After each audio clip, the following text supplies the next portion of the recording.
ಕಳೆದ ವರ್ಷದ ದಿನಗಳನ್ನ ಒಮ್ಮೆ ಹಿಂತಿರುಗಿ ನೋಡಿದಾಗ ಎಷ್ಟೇ ಕಷ್ಟಪಟ್ರು, ಎಷ್ಟೇ ಪ್ರಾಮಾಣಿಕವಾದಿ ಹೋರಾಡಿದ್ರು ಅದಕ್ಕೆ ತಕ್ಕ ಪ್ರತಿಫಲ ಸಿಗ್ಲಿಲ್ಲ ಅನ್ನೋ ಹತಾಶೆ ನಮ್ಮ ಅನೇಕ ಕೇಳುಗರಿಗೆ ಕಾಡಿರಬಹುದು. ಹೌದು, ಖಂಡಿತ. ಆ ಸಮಯ ಕೇವಲ ಒಂದು ಕೆಟ್ಟ ಗಳಿಗೆ ಅಂತ ಅನ್ಸೋದು ಸಹಜ. ಎಕ್ಸಾಕ್ಟ್ಲಿ. ಅದು ಬಹುಶಃ ಆ ಸಮಯವನ್ನ ಕೇವಲ ವೈಫಲ್ಯ ಅಂತ ಕರೆಯೋ ಬದಲು ಅದೊಂದು ಬೃಹತ್ ರೂಪಾಂತರಕ್ಕಾಗಿ ಸಿದ್ಧಪಡಿಸಿದ ಒಂದು ಕಾಸ್ಮಿಕ್ ವೇಟಿಂಗ್ ರೂಮ್ ಆಗಿದ್ರೆ ಹೇಗಿರುತ್ತೆ ಅಂತ ಯೋಚನೆ ಮಾಡಬೇಕು. ಇಂದಿನ ಈ ಆಳವಾದ ವಿಶ್ಲೇಷಣೆಯಲ್ಲಿ ನಾವು ಮಿಥುನ ರಾಶಿಯ ಭವಿಷ್ಯದ ಮೂಲಗಳನ್ನ ಬಹಳ ಸೂಕ್ಷ್ಮವಾಗಿ ಅಧ್ಯಯನ ಮಾಡ್ತಾ ಇದ್ದೀವಿ. ಇದೊಂದು ಬಹಳ ಕುತೂಹಲಕಾರಿ ವಿಷಯ. ಹೌದು. ಈ ಮೂಲಗಳ ಪ್ರಕಾರ ಪ್ರಸ್ತುತ ಸಮಯದ ಅತಿ ದೊಡ್ಡ ವಿಷಯನೇ ಪುನರ್ಜನ್ಮ ಮತ್ತು ರೂಪಾಂತರ.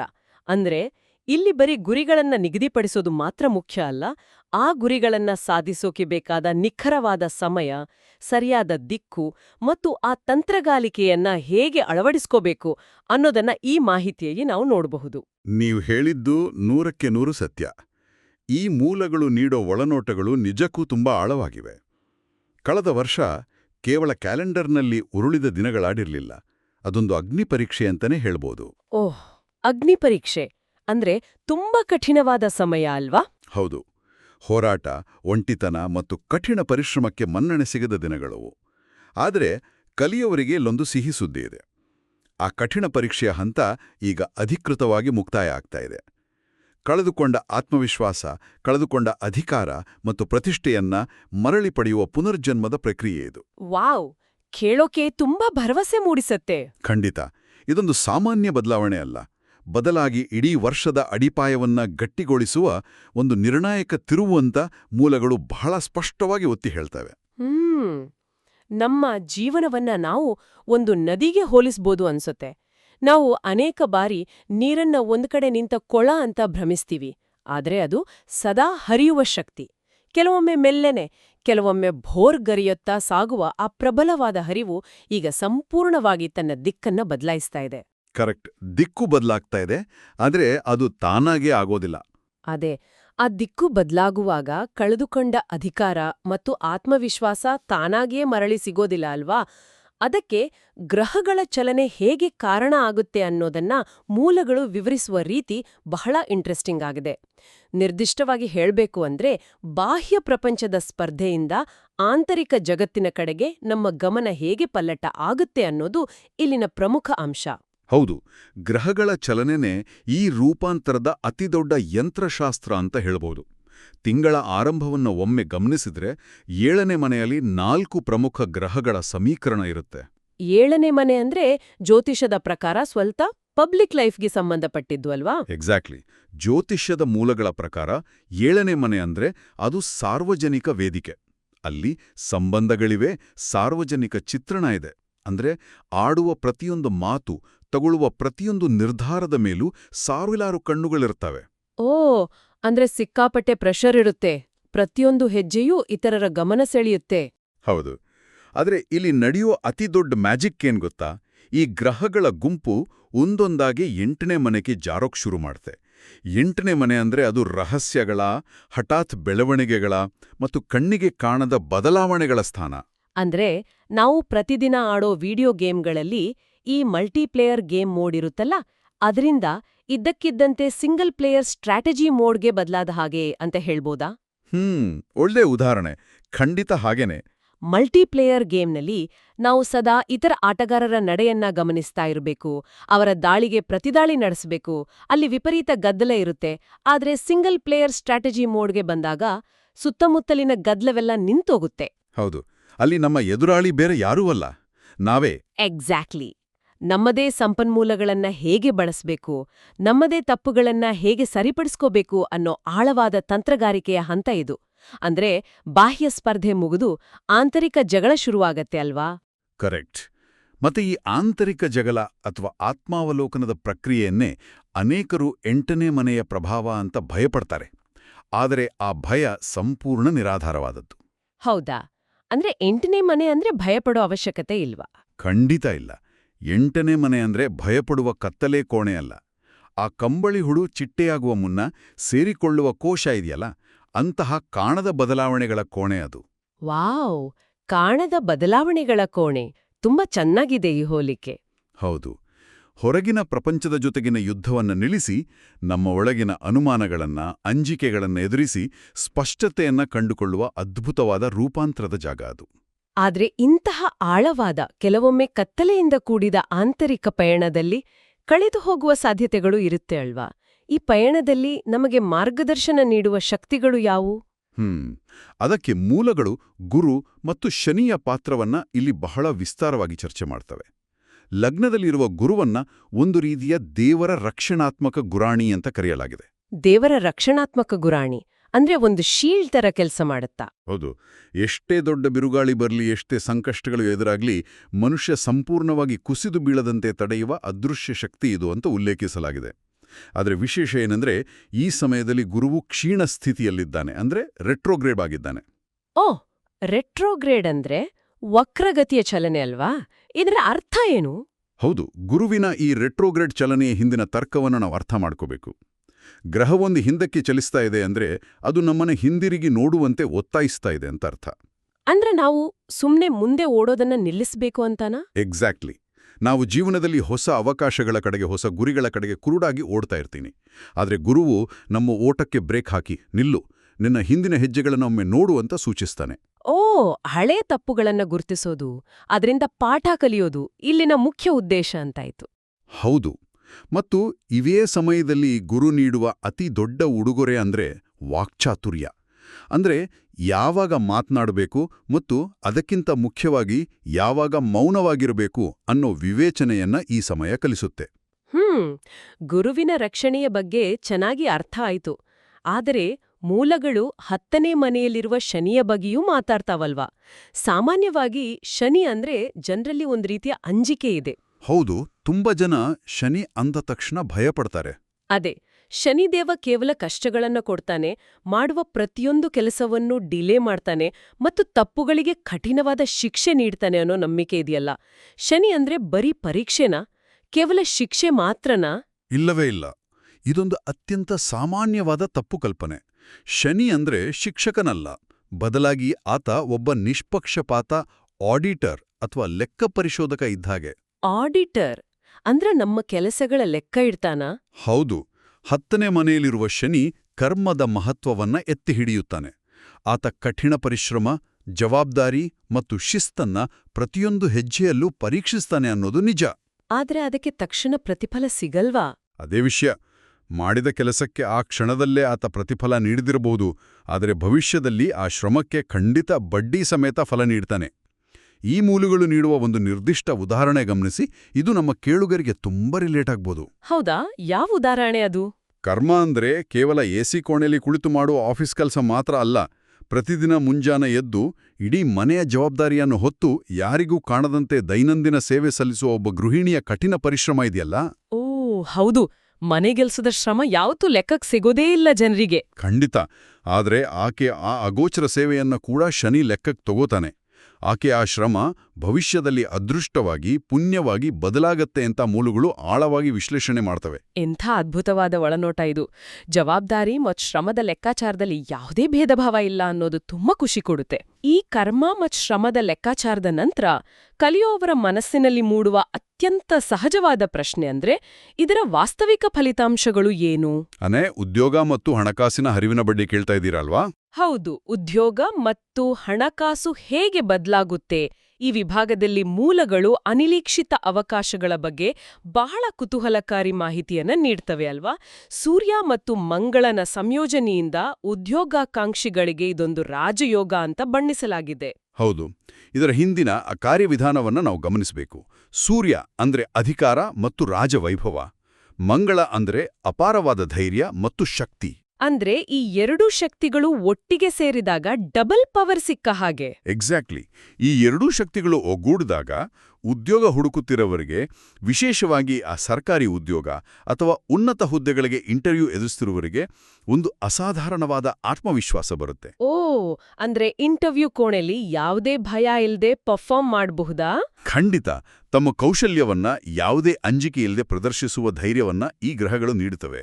ಇನ್ನು ಬಿಸ್ನೆಸ್ ಮಾಡುವ ಉದ್ಯಮಿಗಳ ವಿಚಾರಕ್ಕೆ ಬಂದ್ರೆ, 7ನೇ ಮನೆಯಲ್ಲಿರುವ ಆ 4 ಗ್ರಹಗಳ ಸಮೀಕರಣ ಇದೆಯಲ್ಲ, ಅದು ಗ್ರಾಹಕರ ಮಹಾಪೂರವನ್ನೇ ಹರಿಸುತ್ತೆ. ಮಹಾಪೂರ? ಅಂದ್ರೆ ಸಿಕ್ಕಾಪಟ್ಟೆ ಡಿಮ್ಯಾಂಡ್ ಬರುತ್ತಾ?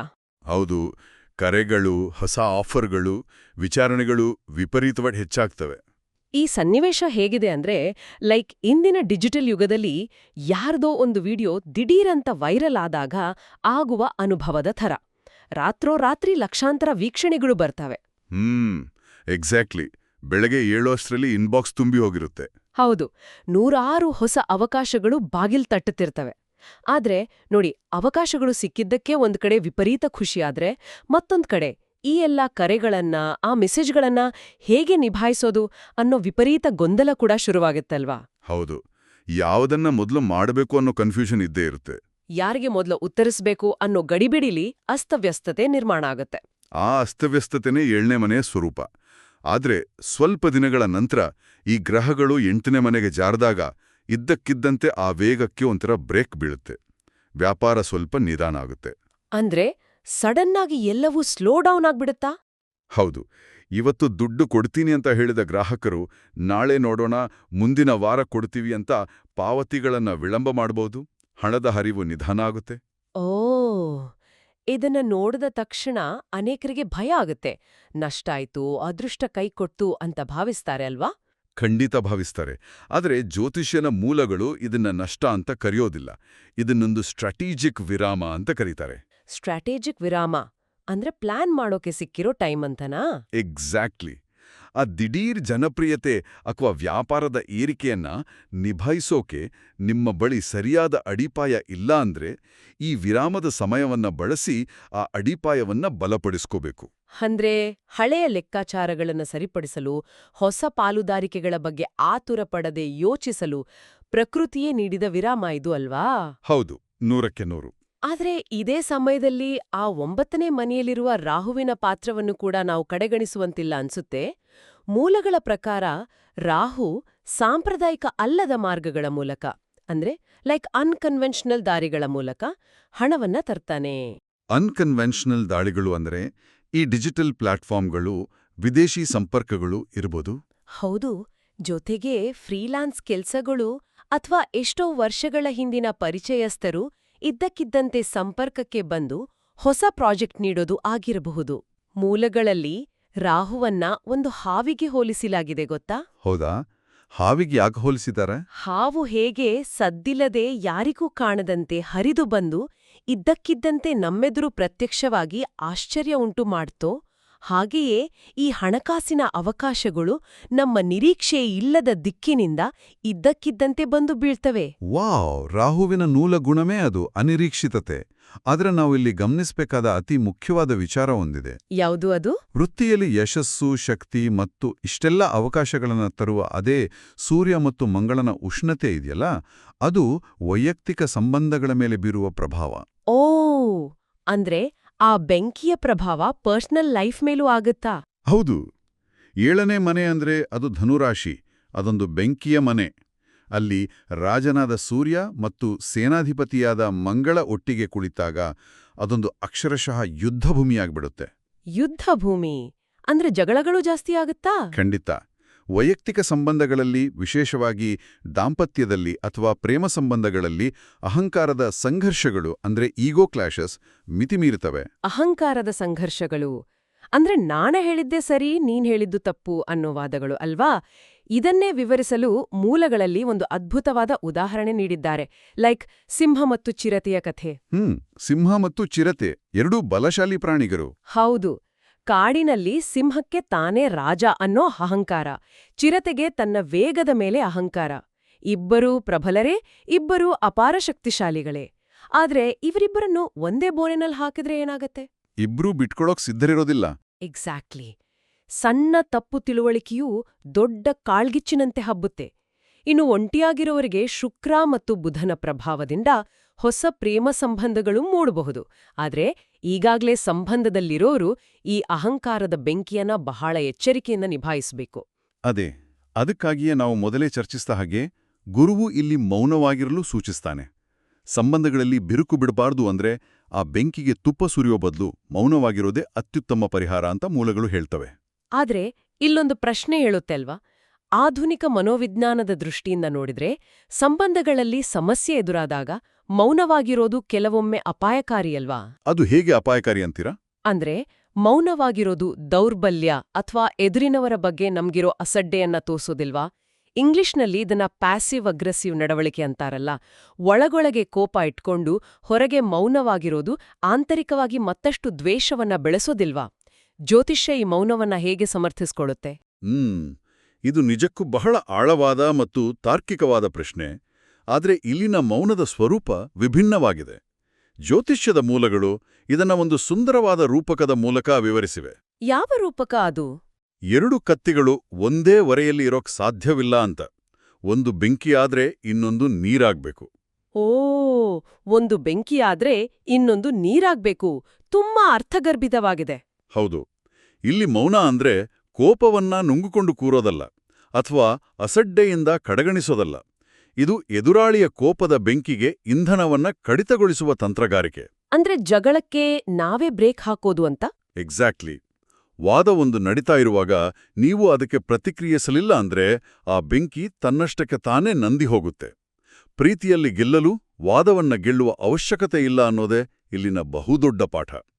ನಿಮ್ಮ ಸಂಬಂಧದ ಮೌಲ್ಯ ಆ ಕ್ಷಣದ ನಿಮ್ಮ ಅಹಂಕಾರಕ್ಕಿಂತ ದೊಡ್ಡದಾಗಿರಬೇಕು. ಪ್ರೀತಿಯಲ್ಲಿ ಗೆಲ್ಲಲು ವಾದವನ್ನ ಗೆಲ್ಲುವ ಅವಶ್ಯಕತೆ ಇಲ್ಲ. ಎಂಥ ಶಕ್ತಿಯುತವಾದ ಸಾಲು ಇದು! ಆದ್ರೆ ಸಂಬಂಧಗಳಲ್ಲಿ ಈ ಮಟ್ಟದ ಶಾಂತಿಯನ್ನ ಕಾಪಾಡಿಕೊಳ್ಳಲು ನಾವು ಕೋಪವನ್ನ ನಿಯಂತ್ರಿಸ್ತೀವಿ, ಬೆಂಕಿಯನ್ನ ನುಂಗಿಕೊಳ್ತೀವಿ ಅಂತ ಇಟ್ಕೊಳ್ಳೋಣ. ಆ ಆಂತರಿಕ ಉಷ್ಣತೆ, ಆ ಶಕ್ತಿ ಎಲ್ಲಿಗೂ ಹೋಗೋದಿಲ್ಲ ಅಲ್ವಾ? ಆ ಶಕ್ತಿ ನಮ್ಮ ದೇಹದ ಮೇಲೆ, ನಮ್ಮ ಆರೋಗ್ಯದ ಮೇಲೆ ಪ್ರಭಾವ ಬೀರದಿಲ್ವಾ? ಖಂಡಿತವಾಗಿಯೂ ಪ್ರಭಾವ ಬೀರುತ್ತೆ. ಆ ಶಕ್ತಿಯ ಭೌತಿಕ ಪರಿಣಾಮಗಳನ್ನೇ ನಾವು ಆರೋಗ್ಯದ ವಿಭಾಗದಲ್ಲಿ ನೋಡೋದು. ಅಂದ್ರೆ ದೈಹಿಕವಾಗಿ ಸಮಸ್ಯೆಗಳು ಶುರುವಾಗುತ್ತಾ? ಹೌದು. 8ನೇ ಮನೆಯಲ್ಲಿರುವ ಮಂಗಳ ಅಪಾರವಾದ ನಿಯಂತ್ರಿಸಲಾಗದಂಥ ಶಕ್ತಿಯನ್ನ ಉತ್ಪಾದಿಸ್ತಾನೆ. ಮಂಗಳ ಅಂದ್ರೆ ಬೆಂಕಿ, ರಕ್ತ ಮತ್ತು ಆಕ್ರಮಣಶೀಲತೆ. ಓ, ಈ ಆಂತರಿಕ ಬೆಂಕಿಯನ್ನ ಸರಿಯಾಗಿ ನಿರ್ವಹಿಸಲಿಲ್ಲ ಅಂದ್ರೆ ಏನಾಗುತ್ತೆ? ಅದು ಚರ್ಮದ ಅಲರ್ಜಿ, ಅಸಿಡಿಟಿ, ಹೊಟ್ಟೆ ಉರಿ ಅಂಥ ದೈಹಿಕ ಸಮಸ್ಯೆಗಳಾಗಿ ಹೊರಹೊಮ್ಮುತ್ತೆ. ಇವೆಲ್ಲ ತುಂಬಾ ಕಾಮನ್ ಆಗಿ ಕಾಣಿಸ್ಕೊಳ್ಳುವ ಸಮಸ್ಯೆಗಳು ಅಲ್ವಾ? ಹೌದು. ಆ ಶಕ್ತಿಯ ಮೇಲೆ ಹಿಡಿತ ಇಲ್ಲ ಅಂದ್ರೆ 8ನೇ ಮನೆಯ ಹಠಾತ್ ಸ್ವಭಾವದಿಂದಾಗಿ ಸಣ್ಣಪುಟ್ಟ ಅಪಘಾತಗಳು ಆಗುವ ಸಾಧ್ಯತೆ ಇದೆ. ಅಂದ್ರೆ ಮೆಟ್ಲು ಇಳಿಯುವಾಗ ಕಾಲ್ಜಾರೋದು, ಅಡಿಗೆ ಮನೆಯಲ್ಲಿ ಸುಟ್ಟುಕೊಳ್ಳೋದು, ಅಥವಾ ವಿದ್ಯುತ್ ಉಪಕರಣಗಳನ್ನು ಬಳಸುವಾಗ ಆಗುವ ಸಣ್ಣ ಅವಘಡಗಳು. ಓ, ಇದೇ ಕಾರಣಕ್ಕೆ ವಾಹನ ಚಾಲನೆ ಮಾಡುವಾಗ ಅತಿಯಾತ್ಮ ವಿಶ್ವಾಸ ಬೇಡ ಅನ್ನೋ ಎಚ್ಚರಿಕೆಯನ್ನ ಮೂಲಗಳು ನೀಡ್ತವೆ ಅನ್ಸುತ್ತೆ. ವಿಶೇಷವಾಗಿ ರಾತ್ರಿ ಹೊತ್ತು ಅಥವಾ ಮಳೆಗಾಲದಲ್ಲಿ ವಾಹನ ಚಲಾಯಿಸುವಾಗ ನನಗೀ ರಸ್ತೆ ಚೆನ್ನಾಗ್ ಗೊತ್ತು, ನಾನು ನುರಿತ ಚಾಲಕ ಅನ್ನೋ ಅಹಂಕಾರ ಬೇಡ ಅಂತ. ಹೌದು, ಖಂಡಿತ. 5 ನಿಮಿಷ ತಡವಾದರೂ ಪರವಾಗಿಲ್ಲ, ಸುರಕ್ಷಿತವಾಗಿ ಗುರಿ ತಲುಪೋದು ಮೊದಲ ಆದ್ಯತೆ ಆಗಬೇಕು. ಇನ್ನು ಆರೋಗ್ಯದ ಜೊತೆಗೆ ಕಲಿಯುವ ವಿದ್ಯಾರ್ಥಿಗಳ ಮೇಲಿನ ಪ್ರಭಾವವನ್ನ ಗಮನಿಸಿದ್ರೆ, ಆರಂಭದಲ್ಲಿ ಶುಕ್ರ ಮತ್ತು ಬುಧನ ಪ್ರಭಾವದಿಂದ ಕಲೆ, ಸಾಹಿತ್ಯ, ವಿನ್ಯಾಸ ಮತ್ತು ಮಾಧ್ಯಮ ಕ್ಷೇತ್ರಗಳಲ್ಲಿರುವವರಿಗೆ ಉತ್ತಮ ಯಶಸ್ಸು ಸಿಗುತ್ತೆ. ಆದ್ರೆ ಆನಂತರ ಏನಾಗುತ್ತೆ? ಆನಂತರ ಆ ಗ್ರಹಗಳು 8ನೇ ಮನೆಗೆ ಹೋದಾಗ ಅವರ ಆಸಕ್ತಿಯು ಮೇಲ್ಮೈಯಿಂದ ಆಳವಾದ ನಿಗೂಢ ವಿಷಯಗಳ ಕಡೆಗೆ ಹೊರಳುತ್ತೆ. ಅಂದ್ರೆ ರಿಸರ್ಚ್ ತರಹದ ವಿಷಯಗಳ ಕಡೆಗೆನಾ? ನಿಖರವಾಗಿ. 8ನೇ ಮನೆಯ ರಹಸ್ಯಮಯ ಪ್ರಭಾವದಿಂದಾಗಿ ವಿದ್ಯಾರ್ಥಿಗಳಿಗೆ PhD, ಮನೋವಿಜ್ಞಾನ, ವಿಜ್ಞಾನದ ಆಳವಾದ ಸಂಶೋಧನೆ ಅಥವಾ ಜ್ಯೋತಿಷ್ಯದಂತಹ ನಿಗೂಢ ವಿಷಯಗಳ ಬಗ್ಗೆ ಸಿಕ್ಕಾಪಟ್ಟೆ ಆಸಕ್ತಿ ಮೂಡುತ್ತೆ. ಓಹ್, ಮೇಲ್ನೋಟಕ್ಕೆ ಕಾಣೋ ಸತ್ಯಗಳಿಗಿಂತ ಅದರ ಹಿಂದಿರುವ ಕಾರಣಗಳನ್ನ ಹುಡುಕುವ ಸಂಶೋಧನಾತ್ಮಕ ಮನೋಭಾವ ಬೆಳೆಯುತ್ತೆ ಅಲ್ವಾ? ಹೌದು. ಮತ್ತು ಈ ಎಲ್ಲ ದೈಹಿಕ, ಮಾನಸಿಕ ಮತ್ತು ವೃತ್ತಿಪರ ಗೊಂದಲಗಳನ್ನು ನಿಭಾಯಿಸಲು ಮೂಲಗಳು ಕೆಲವು ಅತ್ಯಂತ ಸರಳ ಆದರೆ ಪ್ರಾಯೋಗಿಕ ಪರಿಹಾರಗಳನ್ನು ಸೂಚಿಸಿವೆ. ಯಾವ ರೀತಿಯ ಪರಿಹಾರಗಳವು? ಉದಾಹರಣೆಗೆ, ಸೂರ್ಯೋದಯಕ್ಕೆ ಮುನ್ನ ಏಳೋದು, ಮುಂಜಾನೆ ಹಸಿರು ಹುಲ್ಲಿನ ಮೇಲೆ ಬರಿಗಾಲಿನಲ್ಲಿ ನಡೆಯೋದು ಮತ್ತು ಪ್ರತಿದಿನ ಕನಿಷ್ಠ 5 ನಿಮಿಷಗಳ ಕಾಲ ಕಣ್ಮುಚ್ಚಿ ಮೌನ ಆಚರಿಸೋದು. ಆಕ್ಚುಲಿ ಈ ಪರಿಹಾರಗಳನ್ನ ಕೇಳಿದಾಗ ನನಗೆ ನಿಜಕ್ಕೂ ಆಶ್ಚರ್ಯ ಆಯ್ತು ಗೊತ್ತಾ? ಯಾಕೆ ಆಶ್ಚರ್ಯ ಆಯಿತು? ಯಾಕಂದ್ರೆ ಜ್ಯೋತಿಷ್ಯದಲ್ಲಿ ಸಾವಿರಾರು ವರ್ಷಗಳ ಹಿಂದೆಯೇ ಹೇಳಲಾದ ಈ ಹಸಿರು ಹುಲ್ಲಿನ ಮೇಲೆ ಬರಿಗಾಲಿನಲ್ಲಿ ನಡೆಯುವ ತಂತ್ರ ಇದೆಯಲ್ಲ, ಅದು ಇಂದಿನ ಆಧುನಿಕ ವಿಜ್ಞಾನ ಮತ್ತು ಮನೋವೈದ್ಯರು ಒತ್ತಿ ಹೇಳುವ ಗ್ರೌಂಡಿಂಗ್ ಅಥವಾ ಮೈಂಡ್ಫುಲ್ನೆಸ್ ತಂತ್ರಗಳಿಗೆ ಅಕ್ಷರಶಃ ಹೊಂದಿಕೆಯಾಗುತ್ತೆ. ಓ ಹೌದಲ್ವಾ, ಸೈನ್ಸ್ ಕೂಡ ಇದನ್ನೇ ಹೇಳುತ್ತೆ. ಹೌದು. ಭೂಮಿಯ ಮೇಲ್ಮೈಯೊಂದಿಗೆ ನಮ್ಮ ದೇಹ ನೇರ ಸಂಪರ್ಕಕ್ಕೆ ಬಂದಾಗ ನಮ್ಮ ದೇಹದಲ್ಲಿರುವ ಹೆಚ್ಚುವರಿ ವಿದ್ಯುತ್ ಅಥವಾ ಆ ಮಂಗಳನ ಬೆಂಕಿ ಭೂಮಿಗೆ ಹರಿಯುತ್ತೆ, ಇದು ಒತ್ತಡವನ್ನ ಮತ್ತು ಆಂತರಿಕ ಉಷ್ಣತೆಯನ್ನ ಮಾಯ ಮಾಡುತ್ತೆ ಅಂತ ವಿಜ್ಞಾನ ಹೇಳುತ್ತೆ. ಜ್ಯೋತಿಷ್ಯ ಮತ್ತು ವಿಜ್ಞಾನ ಒಂದೇ ಬಿಂದುವಿನಲ್ಲಿ ಸೇರುವ ಪರಿ ಇದು ಅನ್ಸುತ್ತೆ. ಖಂಡಿತ ಹೌದು. ನಾವು ಈ ಪರಿಹಾರಗಳನ್ನ ಕೇವಲ ಧಾರ್ಮಿಕ ಆಚರಣೆಗಳು ಅಂತ ತಳ್ಳಿಹಾಕುವಂತಿಲ್ಲ. ಇವು ನಮ್ಮ ದೈನಂದಿನ ಗಡಿಬಿಡಿಯ ಜೀವನದಲ್ಲಿ ಒಂದು ವಿರಾಮವನ್ನ ತರುವ ಅತ್ಯಂತ ಪ್ರಾಯೋಗಿಕ ಸಾಧನಗಳು. ಆ 5 ನಿಮಿಷದ ಮೌನ ಕೂಡ ಹಾಗೇನೆ ಕೆಲಸ ಮಾಡುತ್ತೆ ಅಲ್ವಾ? ಎಕ್ಸಾಕ್ಟ್ಲಿ. ಆ 5 ನಿಮಿಷಗಳ ಮೌನ ಇದೆಯಲ್ಲ, ಅದು ನಮ್ಮ ಆಲೋಚನೆಗಳನ್ನ ನಾವು ಹೊರಗಿನಿಂದ ವೀಕ್ಷಿಸಲು ಸಹಾಯ ಮಾಡುತ್ತೆ. ನಮ್ಮ ಕೋಪ, ನಮ್ಮ ಪ್ರತಿಕ್ರಿಯೆಗಳ ಮೇಲೆ ಹಿಡಿತ ಸಾಧಿಸಲು ಇದೇ ನಮ್ಮ ನಿಜವಾದ ರಕ್ಷಣಾತ್ಮಕ ಗುರಾಣಿಯಾಗಿ ಕೆಲಸ ಮಾಡುತ್ತೆ. ಒಟ್ಟಾರೆಯಾಗಿ ನಾವು ಇಲ್ಲಿಯವರೆಗೆ ಚರ್ಚಿಸಿದ ಈ ಎಲ್ಲ ಆಳವಾದ ಮಾಹಿತಿಯನ್ನ ಕ್ರೋಢೀಕರಿಸಿ ಹೇಳೋದಾದ್ರೆ, ಮುಂದಿರುವ ಈ ಬದಲಾವಣೆಯ ಹಂತಕ್ಕೆ ಯಾರೂ ಹೆದರುವ ಅವಶ್ಯಕತೆ ಇಲ್ಲ. ಹೌದು, ಯಾಕಂದ್ರೆ ಅದು ಅಂತ್ಯವಲ್ಲ, ಬದಲಾಗಿ ಅದೊಂದು ಶಕ್ತಿಯುತವಾದ ಹೊಸ ಆರಂಭ. ಕರೆಕ್ಟ್. ತಿಂಗಳ ಮೊದಲಾರ್ಧದಲ್ಲಿ ನಿಮ್ಮ ಸಂಬಂಧಗಳನ್ನು ರಕ್ಷಿಸಿಕೊಳ್ಳುವ ಕಡೆಗೆ ಗಮನ ಹರಿಸಬೇಕು. ಅಹಂಕಾರವನ್ನ ಬದಿಗಿಟ್ಟು ಮಾತುಗಳಿಗಿಂತ ಮನಸ್ಸಿಗೆ ಹೆಚ್ಚಿನ ಬೆಲೆ ಕೊಡಬೇಕು. ಇನ್ನು ದ್ವಿತೀಯಾರ್ಧದಲ್ಲಿ ನಿಮ್ಮ ಆರೋಗ್ಯ, ವಾಹನ ಚಾಲನೆ ಮತ್ತು ಸುರಕ್ಷತೆಗೆ ಕಡೆಗೆ ಹೆಚ್ಚಿನ ಆದ್ಯತೆ ನೀಡಬೇಕಲ್ವಾ? ಹೌದು. ಮತ್ತು ವ್ಯಾಪಾರದಲ್ಲಿ ಎದುರಾಗುವ ವಿರಾಮವನ್ನ ಒಂದು ಸಕಾರಾತ್ಮಕ ಅವಕಾಶವನ್ನಾಗಿ ಬಳಸ್ಕೊಳ್ಳಬೇಕು. ಎಲ್ಲಿಗಿಂತ ಹೆಚ್ಚಾಗಿ ನಮ್ಮ ಕೇಳುಗರು ತಮ್ಮನ್ನ ತಾವು ನಂಬಬೇಕು. ಎಕ್ಸಾಕ್ಟ್ಲಿ, ತಮ್ಮನ್ನ ತಾವು ನಂಬಬೇಕು. ಬಾಹ್ಯ ಪ್ರಪಂಚದ ಸ್ಪರ್ಧೆಯಿಂದ ಆಂತರಿಕ ಜಗತ್ತಿನ ಕಡೆಗೆ ತಿರುಗುವ ಈ ಪಯಣ ಇದೆಯಲ್ಲ, ಇದು ನಿಮ್ಮನ್ನ ನೀವೇ ಹೊಸದಾಗಿ ಕಂಡುಕೊಳ್ಳಲು ಸಹಾಯ ಮಾಡುತ್ತೆ. ಕಷ್ಟದ ದಿನಗಳು ಕಳೆದುಕೊಂಡಿದ್ದ ಪುನರ್ಜನ್ಮದ ಶಕ್ತಿ ಮತ್ತೆ ನಿಮ್ಮದಾಗುತ್ತೆ ಅನ್ನೋದೇ ಈ ಮೂಲಕಳು ನೀಡುವ ಅಂತಿಮ ಭರವಸೆಯ ಸಂದೇಶ. ಈ ಆಳವಾದ ವಿಶ್ಲೇಷಣೆಯನ್ನ ಮುಕ್ತಾಯಗೊಳಿಸುವ ಮುನ್ನ ಈ ವಿಷಯಗಳನ್ನ ಆಲಿಸುತ್ತಿರುವ ಕಲಿಯುವವರಿಗೆ ಒಂದು ಹೊಸ ಆಲೋಚನೆಯನ್ನ ಬಿಟ್ಟು ಹೋಗಲು ನಾನು ಬಯಸ್ತೀನಿ. ಖಂಡಿತ, ಹೇಳಿ. ಈ ಮೂಲಗಳು ವಿವರಿಸುವಂತೆ ಗ್ರಹಗಳ ಚಲನೆಯು ನಮ್ಮ ಜೀವನದಲ್ಲಿ ವಿರಾಮ, ಆತ್ಮ ಅವಲೋಕನ ಮತ್ತು ಗೊಂದಲದ ಸಮಯಗಳನ್ನ ಮೊದಲೇ ನಿಗದಿಪಡಿಸುತ್ತೆ. ಅಂದ್ರೆ ನಾವು ನಮ್ಮ ದೈನಂದಿನ ಜೀವನದಲ್ಲಿ ಅನೇಕ ಬಾರಿ ಅನುಭವಿಸುವ ಆ ಗಟ್ ಫೀಲಿಂಗ್, ಅಂದ್ರೆ ನಮ್ಮ ಒಳಮನಸ್ಸಿನ ಧ್ವನಿ ಅಥವಾ ಹಠಾತ್ತಾಗಿ ಹೊಳೆಯುವ ಆ ಅಂತರ್ಬೋಧೆಯು ಕೇವಲ ನಮ್ಮ ಮೆದುಳಿನ ಆಲೋಚನೆ ಮಾತ್ರವೇ?